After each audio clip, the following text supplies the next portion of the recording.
Top of the morning, Dan and Amy. And Amy, you know that I adopted General Jim Mattis's disposition when it comes to interacting with other human beings, which is that you're polite, you're professional, and you have a plan to kill every person you meet.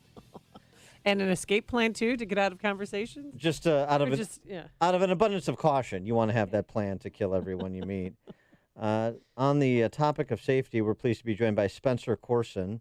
He's the founder of Coursen Security Group, a nationally recognized threat management expert. He's got a new book, The Safety Trap, a security expert's secrets for staying safe in a dangerous world. Spencer, thanks for joining us. Appreciate it. My pleasure. Thank you so much for having me on. Is that about right? The Mattis aphorism about being polite and professional. That's the mindset I apply. And that doesn't lead to paranoia or undue risk aversion. No, I think that's at the very heart of what my book is all about. Is how sometimes when we feel safe is when we're most at risk. So just applying that, that appropriate, healthy sense of skepticism, but a moderate dose of vigilance mindset is really one of the best ways to succeed in staying safe. All right, so what else do we need to do besides learn how to use a gun?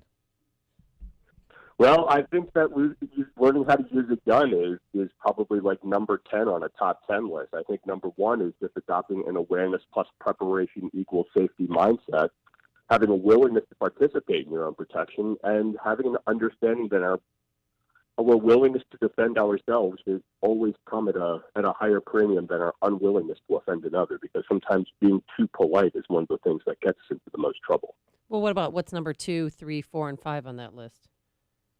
Well, there's a book called The Safety Trap. It's available everywhere tomorrow, and everyone can read all about what those secrets to staying safe in a dangerous world are all about.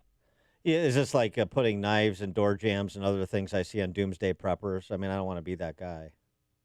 No, absolutely not. That is not at all what this book is about. There are a million books out there that can teach you how to, get out of handcuffs or escape from the back of a trunk or, tell you how to make a bad thing better after it's already gotten worse. But what my book is all about is having that preventative mindset, that proactive approach to your own safety so that you can identify the hazards on the horizon before they get to you so that you can put in the necessary safeguards to help you and your family succeed in staying safe. So you've developed and led security plans for a number of major athletes, sports stars, corporate executives. What happens to the athlete or celebrity when they stir up a media frenzy? Well, when they stir up a media frenzy, it kind of falls into one of those, those patterns where they're going to have to reframe expectations of how they were going about their general business. If you just broke up with your girlfriend and you're walking into, a press room right after you gave your, you just had an award-winning performance, you need to be prepared for understanding how that dynamic could play out. And if you make it adversarial, it could make things worse. But if you play into what it is that they're looking for and then pivot to what you want to talk about, you can really avoid the crisis by being aware that that risk is present, but having a plan for what you're going to do when you go into it.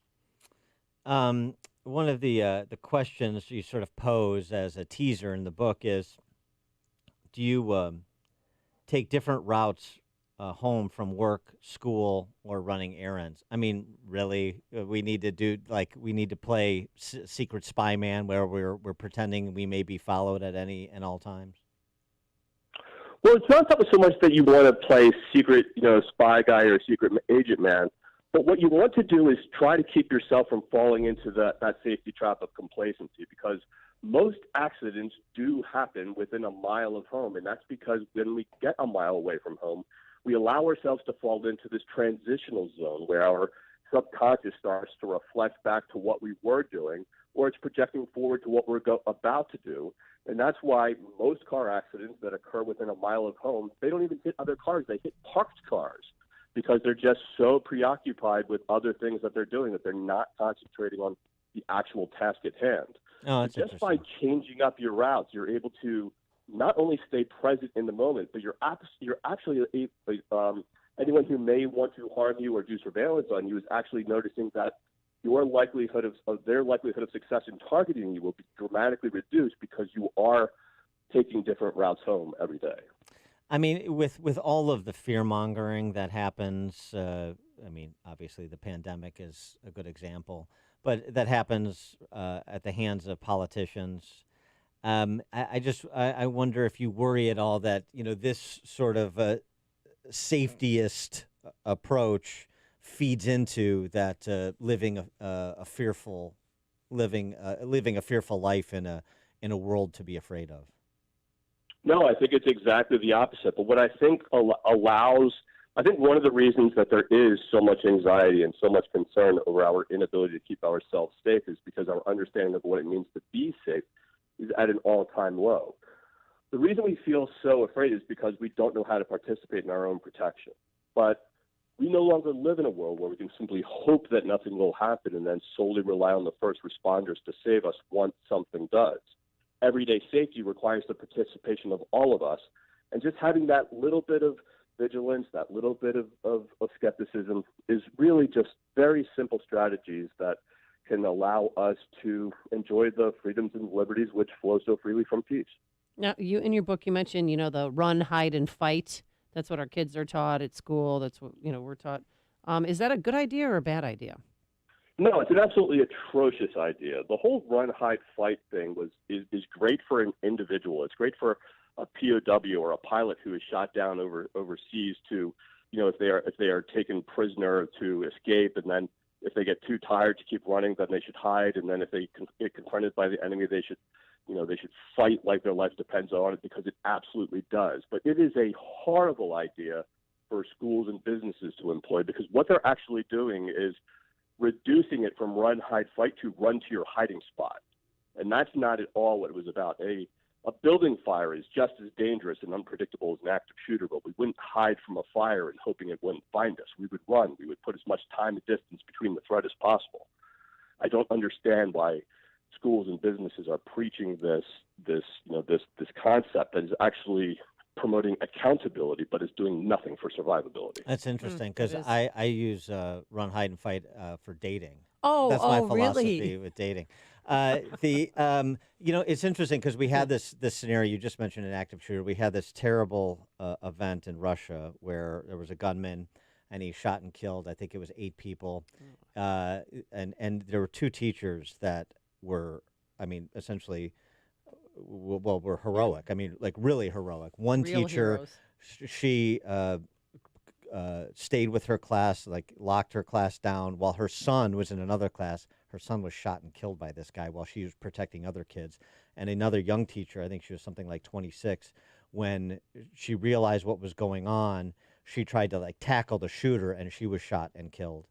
And I just wondered, in a situation like that, I don't want to overstate the incidence of these things, because the press already does a great job of helping people completely misunderstand the likelihood of particular threats. But in something like that does get a lot of attention, how do you consult, assess school districts, teaching personnel, administrative staff to deal with an exigency like that? Well, the first thing is prevention. These people don't just wake up one day and want to hurt people. What we see most often with school shootings and workplace violence is that there was a previously established grievance. There was some kind of leakage and ideation that person wanted to do something to remedy that grievance.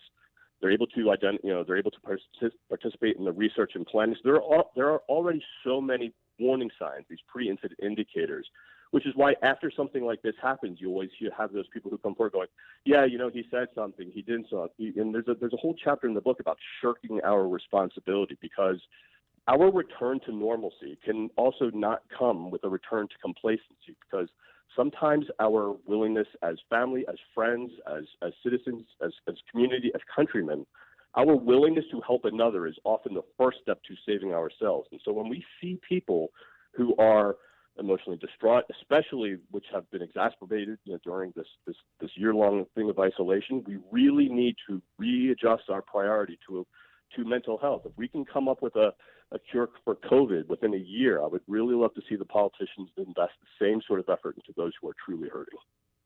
He is Spencer Coursen, founder of Coursen Security Group, nationally recognized threat management expert, and he mentioned his new book comes out tomorrow, The Safety Trap, a security expert's secrets for staying safe in a dangerous world. Spencer, thanks for joining us. Appreciate it. Dan, Amy, thank you so much. Thank you. And he joined us on our turnkey.pro answer line. This is the morning show more Chicago radio listeners are choosing. This is Chicago's Morning Answer on AM 560. The Answer.